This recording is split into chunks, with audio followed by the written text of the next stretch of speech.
Have you ever wondered if tech giants like Microsoft use the same productivity tools as you do? Today, we're diving into a question that has been circulating for a while. Does Microsoft actually use Asana? Asana, a popular project management and collaboration tool, has gained immense traction in recent years. Its intuitive interface and powerful features have made it a go-to choice for teams of all sizes. But does one of the biggest tech companies in the world trust Asana to streamline its operations? Teaser. Let's explore the evidence and find out. Section 1. What is Asana? Brief overview. Asana is a cloud-based work management platform that helps teams organize, track, and manage their projects. It offers features like task assignment, deadlines, time tracking, and collaboration tools. Benefits.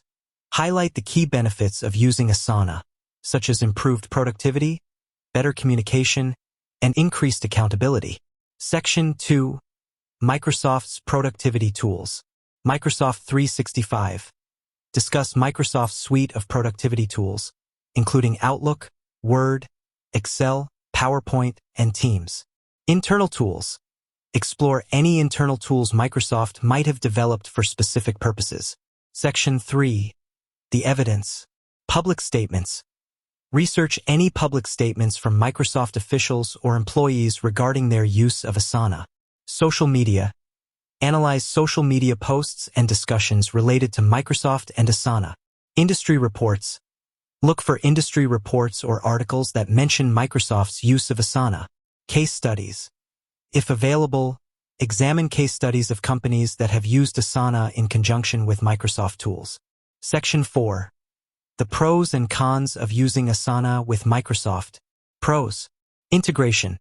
Discuss the potential for integration between Asana and Microsoft tools, such as importing tasks from Outlook or sharing files from OneDrive. Complementary features.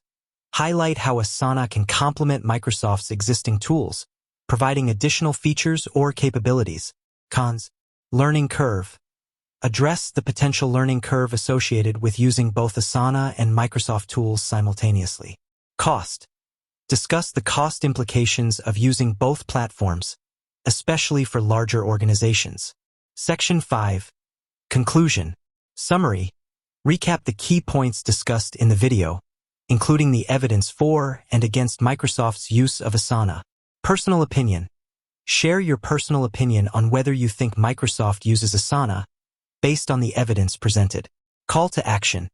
Encourage viewers to share their thoughts or experiences with Asana and Microsoft tools in the comments section. Closing statement.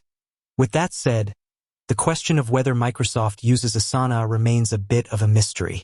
While there's no definitive answer, the evidence suggests that it's possible they might be leveraging Asana to supplement their existing tools.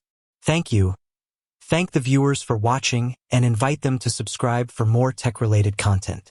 Remember to use engaging visuals. Incorporate relevant images, videos, or graphics to enhance the viewer's experience. Keep it concise. Aim for a clear and concise presentation, avoiding unnecessary jargon or technical terms. Be informative. Provide valuable insights and information that will interest your audience. Have fun. Enjoy creating the video and let your personality shine through. With that said, thanks for watching, and until next time.